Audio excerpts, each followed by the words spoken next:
이 세상에 진정한 자유와 평화를 주시기 위하여 속히 오실 우리 주님의 재림에 대한 벅찬 소망을 가슴에 안고 매주마다 안식일을 기다리고 계시는 우리 아버지 하나님의 거룩한 자녀 여러분, 지난 한 주일 동안 평안하셨습니까?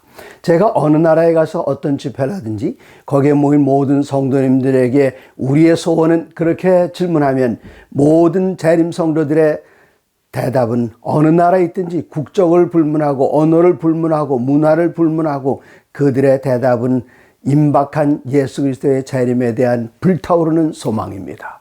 이러한 소망을 우리만 가지고 있었던 것이 아니라 지난 2000년 동안 예수님께서 승천하신 이후로 모든 제자들이 같은 소망 가운데 살았습니다.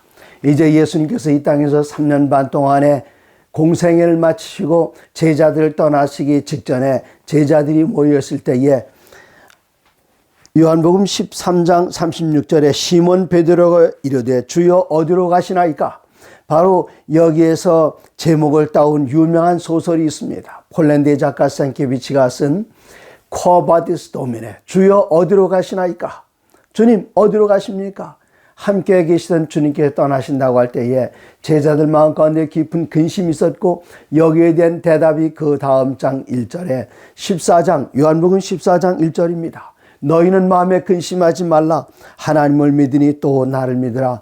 내 아버지 집에 거할 곳이 많도다. 그렇지 않으면 너희에게 일렀으리라. 내가 너희를 위하여 거처를 예비하러 가노니 가서 너희를 위하여 거처를 예비하면 내가 다시 와서 너희를 내게로 영접하여 나 있는 곳에 너희도 있게 하리라. 벅찬 재림의 소망을 우리들에게 나누셨습니다. 이 소망을 또다시 사도 바울은 이렇게 확인합니다. 데살로니가전서 4장 16절입니다. 데살로니가전서 4장 16절 13절부터요. 형제들아, 자는 자들에 관하여는 너희가 알지 못함을 우리가 원하지 아니하노니 이는 소망 없는 다른 이와 같이 슬퍼하지 않게 하려 함이라. 16절입니다.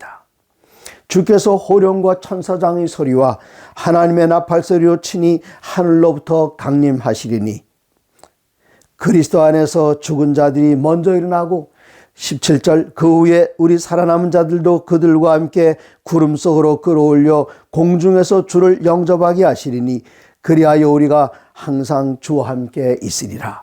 그러므로 이러한 말로 서로 위로하라.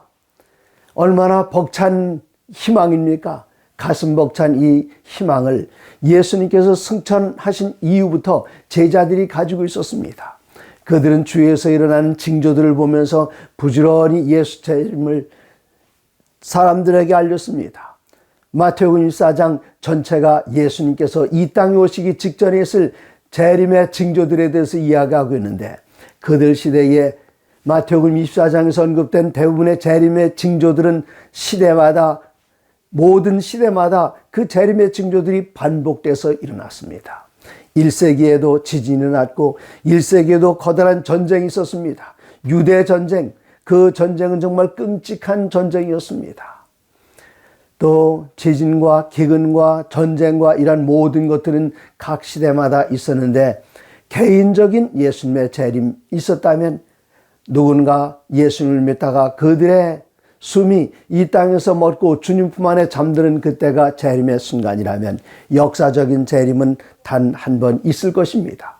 그 재림에 대한 소망을 초대교회부터 가지고 있었기 때문에 사도 바울은 데살로니가 전서에 이어서 데살로니가 후서 2장에서 이렇게 기록을 합니다. 1절입니다. 형제들아, 우리가 너희에게 구하는 것은 우리 주 예수 그리스도의 강림하심과 우리가 그 앞에 모임에 관하여 영어로나 또는 말로나 또는 우리에게서 받았다 하는 편지로나 주의 날이 이르렀다고 해서 쉽게 마음이 흔들리거나 두려워하거나 하지 말아야 한다는 것이라. 사도 베드로에게 편지를 받았습니다. 바울에게로 통해 편지를 받았습니다. 그들은 그 편지를 통해서 우리 주님께서 곧 오실 텐데, 어떤 분들은 임박한 예수님의 재림에 대한 기대 때문에 그들의 현실 생활에 충실하지 않은 분들도 있었습니다. 그래서 영으로나 또는 말로나 또는 우리에게서 받았다 하는 편지로나 주의 날이 이르렀다고 해서 쉽게 마음이 흔들리거나 두려워하거나 하지 말아야 한다는 것이라. 데살로니가서 2장 3절입니다. 누가 어떻게 하여도 너희가 미혹되지 말라. 먼저 배교하는 일이 있고 저 불법의 사람 곧 멸망의 아들이 나타나기 전에는 그날이 이르지 아니하리니, 예수님께 재림하시는데 불법의 사람, 멸망의 아들이 나타나기 그 이전에는 예수님께서 결코 안 오신다고 하는 말씀이었습니다. 멸망의 아들은 누구입니까? 2장 4절입니다. 그는 대적하는 자라 신이라고 불리는 모든 것과 숭배함을 받는 것에 대항하여 그 위에 자기를 높이고 하나님의 성전에 앉아 자기를 하나님이라고 내세우느니라. 누가 그렇게 이야기합니까? 오늘날 종교 지도자들 가운데에 영어로 호칭 father, 아버지라는 호칭을 사용하고 있는 분들이 있습니다. 우리말로 옮기면은 하나님을 나타내는 신자에다가 아버지를 나타내는 부자 합치면은 신부라고 이야기합니다. 그들의 가장 높은 수상 가운데 하나를 우리는 가리켜서 교황이라고 하는데, 그 교황은 스스로를 가리켜 하나님의 아들의 대리자, 그리스도의 대리자라고 그렇게 표현하고 있습니다.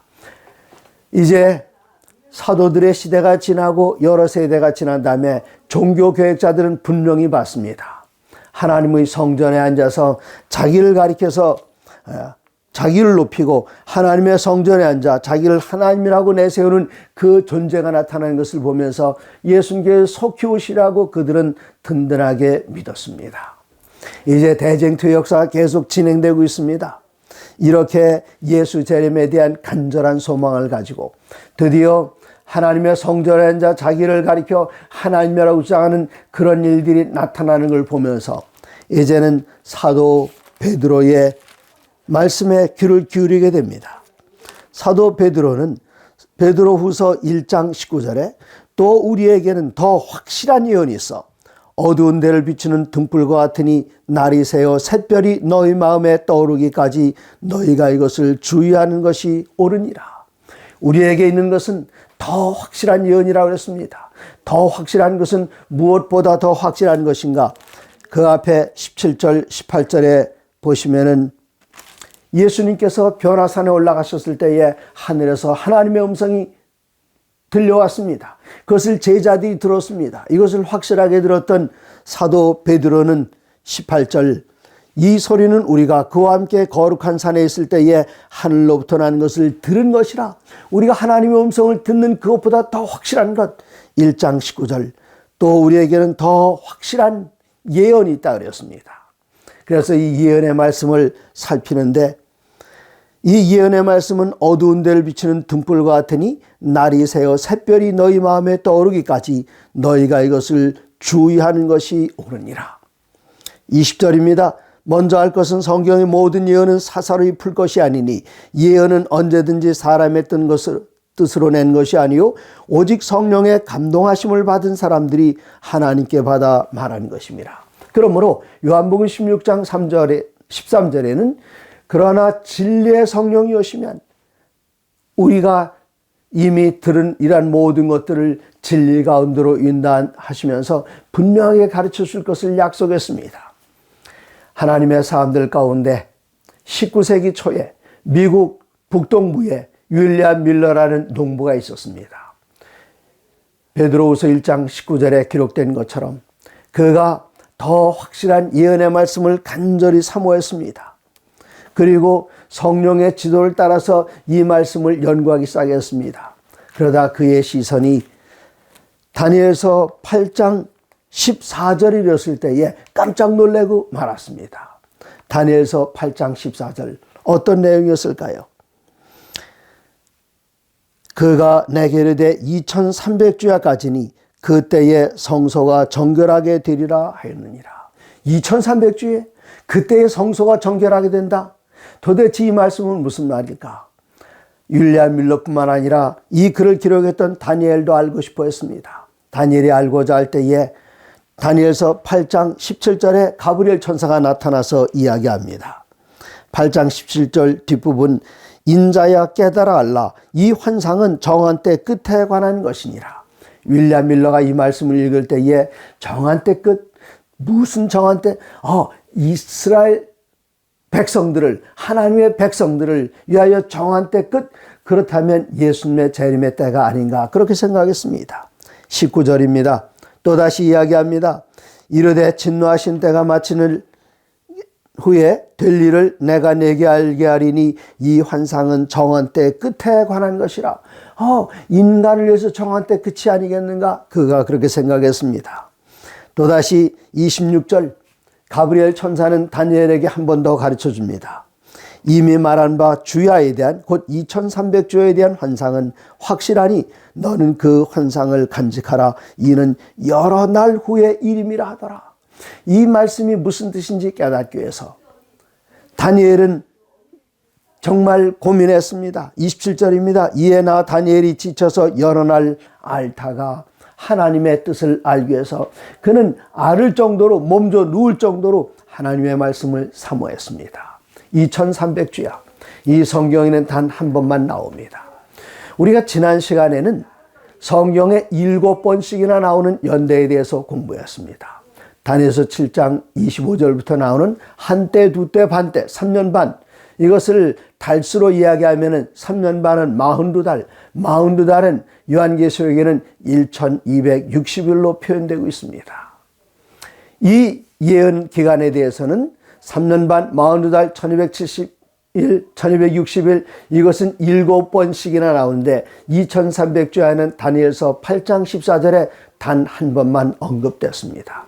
그러면 단 한 번만 언급되었으니 1260년 기간보다 7분의 1의 가치밖에 없을까요? 결코 그렇지 않습니다.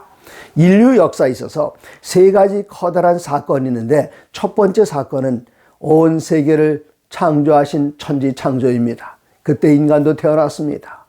그리고 가장 중요한 첫 번째 사건입니다. 그 다음에 두 번째에 걸쳐 세 번째 사건은 무엇일까요?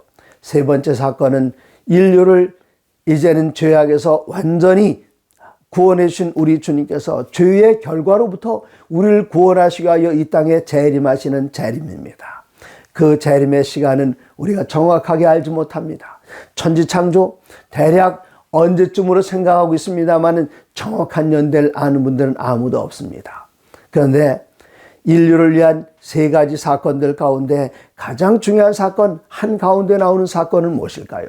천지창조가 첫 번째이고 재림이 세 번째라면 두 번째 한가운데 있는 것은 우리 하나님이신 예수님께서 자기를 비우셔서 인간이 되어 이 땅에 오셔서 우리를 위하여 33년 반 동안 공생애를 사시다가 마침내 십자가에 달려 돌아가시는 그 사건이야말로 가장 중요한 사건, 하나님이 인간이 되신 사건, 그리고 돌아가실 수 없는 분이 우리를 위하여 목숨을 내어주시고 돌아가신 그 사건, 이 사건이 가장 중요한 사건이기 때문에 그 사건에 대해서는 성경에 여러 가지 많은 예언들이 나오지만 예수님께서 십자가에 운명하시는 그 사건에 대해서는 몇 년, 몇 월, 며칠, 몇 시에 돌아가시는지 그 시간까지 정확하게 성경에 예언되어 있는데 그 사건이 어디에 나오는가 하면 2300주에 관한 예언 한가운데 나옵니다.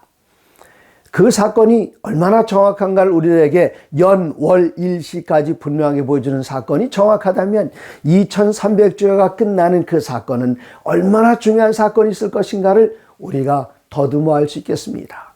그래서 오늘은 대쟁투에 대하여 공부하는 그 7번째 시간 가운데 소망을 굳게 잡고라는 제목으로 2300주야에 대해서 말씀을 드리겠습니다. 자, 2300주야 이 기간이 이렇게 중요한데 다니엘은 자기가 기록하고도 깨닫지 못했습니다. 그래서 이 기간에 대해서 다니엘서 12장 4절에는 하나님께서 말씀하십니다. 다니엘아 마지막 때까지 이 말을 간수하고 이 글을 봉함하라. 많은 사람이 빨리 왕래하며 지식이 더하리라. 이 다니엘서는 마지막 때까지 풀어낼 수 없는 그런 책입니다. 마지막 때가 돼서 비로소 우리가 온전히 이해할 수 있는데 다른 여러 가지 부분은 이해할 수 있지만 특별히 연대에 관한 예언은 마지막 때에 가서 알 수가 있습니다. 우리 이 마지막 때에 다니엘서를 공부한 윌리엄 밀러는 드디어 이제 8장을 넘어서 9장으로 들어가게 됐습니다. 9장에 들어갔을 때 보니 9장 1절 메대 족속 아하수엘의 아들 다리오가 갈대아 나라 왕으로 세움을 입던 첫 해 곧 그 통치 원년에 나 다니엘이 책을 통해 여호와께서 말씀으로 선자 예레미야에게 알려주신 그 연수를 깨달았나니 곧 예루살렘의 황무함이 70년 만에 그치리라 하신 것이니라. 그가 이 말씀을 듣고 깜짝 놀랐습니다. 이 말씀은 이미 그 전에 다 기록이 되어 있었지만 다니엘에게는 그 말씀이 가리워져 있었습니다. 왜 가리워졌을까요? 그가 예루살렘에서 어린 소년이 때에 포로로 붙잡혀 하는데 그때 만일 다니엘이 이 말씀을 깨닫고 지금 무너진 이 예루살렘이 앞으로 70년이 지나야 다시 회복될 것이다. 그러면 내가 지금 내 나이 18살인데 70년이 지나면 88? 여러분 88? 상상이나 할 수 있는 시간이었겠습니까? 바벨론의 포로로 붙잡혀가던 이 다니엘이 그때에 이 말씀의 의미를 정확하게 깨달았다면 그것은 희망입니까? 절망입니까? 그것은 절망이었습니다. 그런데 다니엘이 이제 거의 이 70년이 거의 끝나가는 그때에 이 말씀을 읽었습니다. 이제까지 바벨론에 포로되어서 잡혀온 그 연수를 깨달았는데 그가 67년에서 68년으로 넘어가고 있습니다. 약 3년이 채 안 남았습니다. 앞으로 3년이 채 안 남았는데 앞으로 2, 3년만 지나면 예루살렘의 황무함이 끝나고 예루살렘 성전이 재건된다? 이것은 희망입니까? 절망입니까? 그가 예언의 말씀이 처음 기록되었을 때에 깨달았다면 그것은 절망이었겠지만 하나님께서는 다니엘의 눈을 언제 띄우셨는가?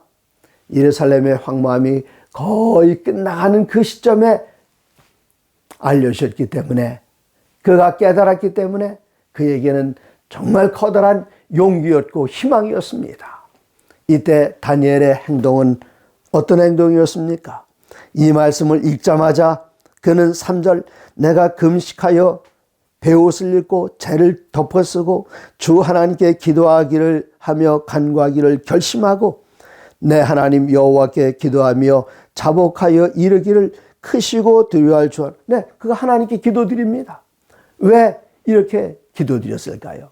바로 이렇게 기도드리고 있을 때에 갑작스럽게 커다란 명령이 내렸습니다. 바벨론은 이미 망했고 페르시아가 들었는데 다니엘서 5장에는 이 사건에 대해서 이렇게 표현합니다. 이때 어떤 사건이 있었는가? 다니엘서 6장입니다. 다니엘서 6장. 다리오가 자기의 뜻대로 고관 120명을 세워 전국을 통치하게 하고 그들의 총리 셋을 두었으니 다니엘은 그 중에 하나이라 으뜸이란 뜻입니다. 그 밑에 수많은 신하들이 있는데 그는 1인 지하 만인지상 임금 앞에 그박 다리오 임금이 그 위에 하나 있었고 다 그 밑에 있었습니다. 근데 이 다니엘은 지금 정복 국가인 페르시아의 그 나라 사람이 아니었습니다. 이미 망한 나라 바벨론의 재상이었습니다. 그는 바벨론 사람도 아니고 저 이스라엘에서 잡혀온 유다인 포로였습니다. 이 포로가 자기들 위에 있다고 생각할 때에 그 밑에 있는 다른 고관 대작들의 마음이 불편했습니다. 그래서 그를 끌어내리기 위해서 한 가지 내놓은 방법이 임금이시여 앞으로 30일 동안 당신이 신이 되는 것입니다. 그래서 누구든지 당신에 의해 어떤 신에게든지 기도하거나 무엇을 간구하면은 그를 저 사자굴 속에 집어던지시는 것 어떻겠습니까? 다리오 임금이 가만히 들어보니까 자기가 신격이 되는 것입니다. 좋다고 얼른 이 손가락에서 인장 반지를 빼서 도장을 꽝 찍었습니다. 이때 다니엘이 뭐 하고 있었지요? 조금 전에 말씀드렸던 것처럼 예루살렘의 황무함이 70년 만에 마치리라 그렇게 말씀하셔서 그가 기도를 드렸는데 지금 계속해서 기도를 드리면 다니엘은 사자의 밥이 됩니다. 기도를 계속 드려야 될까요? 말아야 될까요? 이 절체절명의 순간에 그가 기도를 드려야 할 이유를 분명히 알고 있었습니다. 다니엘서 앞에 있는 에스겔서 36장에는 에스겔 36장 37절 여호와께서 이같이 말씀하셨느니라 그래도 이스라엘이 족속이 이같이 자기들에게 이루어주기를 내게 구하여야 할지라. 하나님께서 예루살렘 성전을 다시 회복시켜 주시겠다. 그 예루살렘이 다시 회복되겠다. 그 안에 다시 사람들이 돌아와 살게 하겠다. 이렇게 약속하셨을지라도 그 조건은 에스겔 36장 37절 주 여호와께서 이같이 말씀하셨느니라. 그래도 이스라엘 족속이 이같이 자기들에게 이루어주기를 내게 구하여야 할지라. 다니엘이 앞으로 2, 3년밖에 안 남았는데 아무도 기도하는 사람이 없었습니다. 이때 다니엘은 결심합니다. 하나님, 내가 비록 저 사자의 뱃속에 들어가 사자의 밥이 될지언정 내가 말씀하신 대로 기도하여 이 약속을 이루시기를 주님께 간구하여 그 기도를 응답해 주셔서 예루살렘 성전은 회복되고 포로로 붙잡혀왔던 하나님의 백성 다시 집으로 돌아갈 수만 있다면 이 늙은 목숨 한 목숨 죽어도 아무런 문제되지 않습니다. 그래서 다니엘은 계속 기도드립니다. 다니엘서 6장 계속 그가 기도드리는 그 내용을 보십시오. 다니엘서 6장 10절에 다니엘이 이 조서에 왕의 도장이 찍힌 것을 알고도 자기가 사자밥이 될 것을 알고도 자기 집에 돌아가서는 윗방에 올라가 예루살렘으로 향한 창문을 열고 전에 행하던 대로 하루 3번씩 무릎을 꿇고 기도하며 그의 하나님께 감사하였더라. 지금 죽게 된 마당에 감사의 제목이 무엇입니까? 오 하나님, 예레미야 선지자를 통해서 말씀하신 것처럼 이 백성이 해방될 날이 2년 혹은 3년밖에 안 남았지 않습니까? 감사합니다. 그가 사자 뱃속에 들어갈 것은 염려하지 않고 그의 마음 가운데는 감사로 벅차 하나님께 영광 돌리며 기도를 계속했습니다. 이렇게 기도를 계속할 때에 놀라운 일이 일어났습니다. 다니엘서 9장 20절입니다. 내가 이같이 말하여 기도하며 내 죄와 내 백성 이스라엘의 죄를 자복하고 내 하나님의 거룩한 산을 위하여 내 하나님 여호와 앞에 간구할 때에 곧 내가 기도할 때에 이전에 환상 중에 본 그 사람 가브리엘이 빨리 날아서 저녁 제사를 드릴 때쯤에 내게 이르더니 와서 하는 말입니다. 21절입니다. 다니엘아, 내가 이제 내게 지혜와 총명을 주려고 왔느니라. 23절 곧 내가 기도를 시작할 쯤에 명령이 내렸으므로. 언제 명령이 내렸다고요? 내가 기도를 시작할 쯤에 지금 다니엘이 기도 드리려고 무릎을 꿇지도 아직 않았습니다. 무릎을 꿇으려고 할 즈음에 하나님께서 가브리엘아 어디 있느냐, 빨리 다니엘에게 내려가 봐라. 다니엘이 지금 기도하려고 폼 잡고 있다. 네. 다니엘이 그 말씀을 듣자마자 빛보다 훨씬 더 빠른 속도로 왔습니다.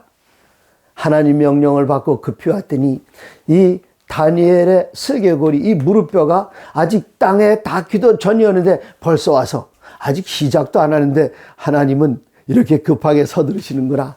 그러면서 이 다니엘에게 하는 말이, 다니엘아, 너는 크게 은총을 입은 자라. 누구에게 은총 받았다고요? 하나님께 넌 크게 은총을 받은 자라. 너 정말 어떻게 그렇게 하나님의 사랑을 독차지하고 있냐? 정말 부럽구나. 와서 하는 말이 계속 이어집니다. 그런즉 너는 이 일을 생각하고 그 환상을 깨달을지니라. 무슨 환상이요? 바로 그 환상. 여러 해 전에 2300조에 대해서 말씀하신 그 환상을 깨달을지니라. 그 환상 어떻게 깨달았는가? 24절입니다. 네 백성과 거룩한 성을 위하여 71회를 기한으로 정하였나니. 71회는 언제이지요? 71회, 한 일회가 7일입니다. 71회면은 70 곱하기 7은 490입니다. 490, 연일 법칙에 의해서 490년으로 네 백성과 거룩한 성을 위하여 기한을 정했다. 언제부터요? 2300주야. 그 가운데서 491을 잘라냈다. 그럼 언제 그 일이 시작이 되는가? 9장 25절입니다. 그러므로 너는 깨달아 할지니라. 예루살렘을 중건하라는 영이 날 때부터 예루살렘 중건령은 기원전 457년에 이루어졌습니다. 어느 기간이 지나가는가? 기름 부음을 받은 자, 곧 왕이 일어나기까지. 기름 부음 받은 왕은 누구시죠? 바로 메시아이십니다. 메시아 예수님께서 기름 부음을 받아서 왕이 되는 사건은 예수님 침례 받으실 때에 침례 받고 마태복음 3장 16절 물에서 올라오실 때에 하늘이 열리면서 성령이 비둘기같이 그 위에 임하시면서 예수님께서는 성령의 기름 부음 받아 메시아가 되셨습니다. 그때까지 얼마의 기간이 지나가는가? 예루살렘 성 중건령이 내린 그때부터 기름 부음 받은 자가 곧 왕이 일어날까지 7일에와 62일에가 지나갈 것이요. 그러면 모두 69일에가 지나갑니다. 70일에 중에서 69일에가 지나가면 한 일회가 남습니다. 이 69일에가 지난 다음에 기름 부음 받은 자가 나타난다. 69일이면 모두 며칠이나 됩니까? 69 곱하기 7하면 483입니다. 그래서 기원전 457년부터 483년이 지나면 그때가 기원 27년이 되는데 그때 예수님께서 침례를 받으셨습니다. 이젠 침례 받으시고 그 다음에 어떤 사건이 있을 것인가요? 27절입니다. 그가 장차 많은 사람들과 더불어 한 일의 동안의 언약을 굳게 굳게 맺고 지금 한 일회가 남아있죠. 7일, 곧 7년이 남아있습니다. 70일에 곧 490년에서 483년이 끝나는 그때에 예수님 기원 27년에 침례를 받으시고 이제는 한 일회가 남아 있습니다. 한 일회면은 다 끝나려면 기원 34년에 끝나겠죠. 그러면 27년과 34년 그 사이에 어떤 일이 있을 것인가? 그 일회의 절반의 제사와 예물을 금지할 것이며 일회의 절반? 남은 한 일회의 절반이면은 기원 27년 가을에 예수님 침례 받으시고 34년에 스데반이 순교를 당해서 그때부터 복음은 이방인들에게 전해져서 남은 한 일회 곧 7년 동안 그 앞에 있는 3년 반 동안은 예수님께서 이스라엘 땅에서 복음을 전하셨고 그 다음에 남은 3년 반 기원 27년 가을부터 34년까지 그 3년 반 동안은 예수님의 제자들이 이스라엘 땅에서 복음을 전했습니다. 그리고 34년 이후에는 이 복음이 이방인들에게 전파되기 시작합니다. 그러면 이 남은 한 일회의 절반에 제사와 예물을 그치겠다 그렇게 이야기를 했습니다. 제사와 예물이 끊어지는 일은 무엇입니까? 구약 성경에 예수님께서 이 땅에 오실 것을 내다보면서 양을 잡아 제사 지내는 일, 특별히 6월절 날 양을 잡아 제사 지내는 일들이 있었습니다. 바로 예수님께서 십자가에 달려 돌아가시는 그 사건을 이야기하는데 그러면 이 사건은 언제 이루어질 것인가? 출애굽기 12장에 6월절에 대한 이야기가 나오는데 고린도전서에 보면은 사도 바울은 예수님을 가리켜 6월절 어린 양이라 그랬습니다. 12장 6절입니다. 이달 열 나흔 날까지 간직하였다. 이달은 니산월입니다. 유대력으로 정월입니다. 유대력 성력의 정월달 1월달 니산월까지 열 나흔 날이면 14일입니다. 니산월 14일까지 간직하였다가 해질녘에 이스라엘 회중이 그 양을 잡고 6월절 양 대신 예수님께서는 언제 돌아가시는가? 그러면 이 27년부터 34년 여기에 한 일회의 절반이면은 27년 가을에서 3년 반이 지나면은 31년 봄이 됩니다. 그러므로 예수님께서는 31년 봄에 돌아가시는데 몇 월에 돌아가시는가? 니산월 1월 달에 돌아가십니다. 14일 날 돌아가십니다. 언제 이 6월절 양을 잡는다고요? 해질 때에 잡는다 그랬습니다. 이스라엘 백성들에게는 해지는 저녁 시간이 두 가지가 있는데 언제가 저녁인가 하면 해가 서산에 넘어가는 그때가 저녁이고 그다음에 해가 떠올라서 남중하여 해가 넘어가기 시작하는 이때가 저녁의 시작입니다. 그래서 이 두 저녁들 사이에 이 양을 잡는다 그랬습니다. 그러면 두 저녁들 사이에 잡았다면 그 시간은 어느 시간일 몇 시가 될까요? 자, 지금 양력 여기 우리가 사용하고 있는 그 달력에 의하면은 우리들은 하루의 시간이 밤 12시 시작이 됩니다. 그러나 유대인들은 그 시간을 이렇게 나눴습니다. 해가 아침에 떠서 저녁에 지는데 낮 시간이 12시간입니다. 저녁에 넘어서 밤 시간이 지나는데 밤에 해가 밤 시간이 다 끝나서 해가 떠오르는 그때가 밤 12시입니다. 그래서 하루를 12시간으로 정하면은 이제 밤 12시, 곧 0시에 해가 떠서 12시가 되면 해가 넘어갑니다. 그럼 그 중간이 6시가 됩니다. 오늘날 우리들이 사용하고 있는 서양역의 시간을 한다면은 정오, 곧 6시가 유대인들의 시간으로는 우리들이 말하고 있는 정오, 낮 12시가 그들에게는 6시가 됩니다. 밤 12시에 낮 시간 12시에 해가 넘어가니까요. 그럼 6시와 저녁 때가 12시, 그 중간의 시간이 몇 시가 될까요? 6시에서부터 12시까지는 6시간인데 그 중간의 시간은 9시가 됩니다. 그러므로 여기 마가복음 15장에는 이렇게 기록을 했습니다. 마가복음 15장 33절, 제6시가 되매 온 땅에 어둠이 임하여, 6시는 바로 정오입니다. 이때 어둠이 임했다는 것은 해가 남중한 그 시간에 어둠이 임했다. 이건 놀라운 이적입니다. 제9시까지 계속되더니 제9시면 오늘날 우리들 양력의 시간으로는 오후 3시, 유대력의 시간으로는 제9시에 예수께서 크게 소리 지르시되 엘리 엘리 라마 사박다니 하시니, 이를 번역하면 나의 하나님 어찌하여 나를 버리셨나이까 하는 뜻이라. 예수님께서 돌아가시는 시간 오후 3시까지 정확하게 성경에 기록이 되어 있습니다. 그 기록이 어디에 나오는가 하면은 2300주야의 예언 한가운데 인류 역사의 가장 중요한 세 사건, 창조와 재림, 그리고 그 가운데 예수님께서 이 땅에 초림하셔서 우리를 위하여 산 제물이 되신 그 시간에 대해서는 2300주야 예언 한가운데 언제 돌아가시는가? 69일에가 지난 다음에 남은 한 일의 절반 되는 기원 31년에 돌아가신다. 언제 돌아가시는가?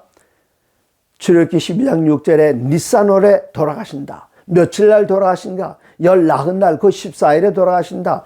연 31년, 월 1월, 일 14일, 시 해가 지는 때에, 곧 그 시간은 유대력으로 계산하면은 유대력의 시간, 유대인들의 시간으로는 9시, 우리들의 시간으로는 오후 3시.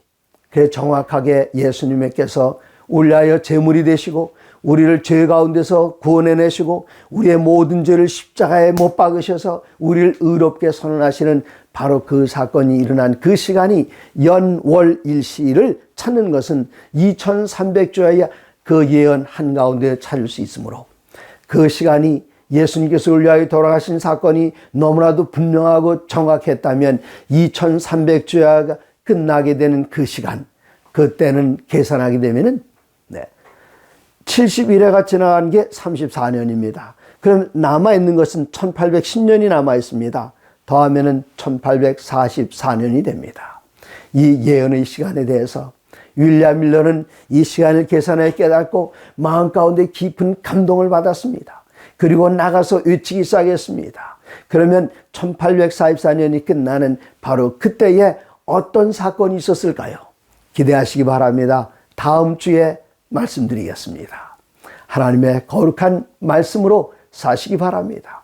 이 예언의 말씀은 이토록 정확하고 이토록 놀랍습니다.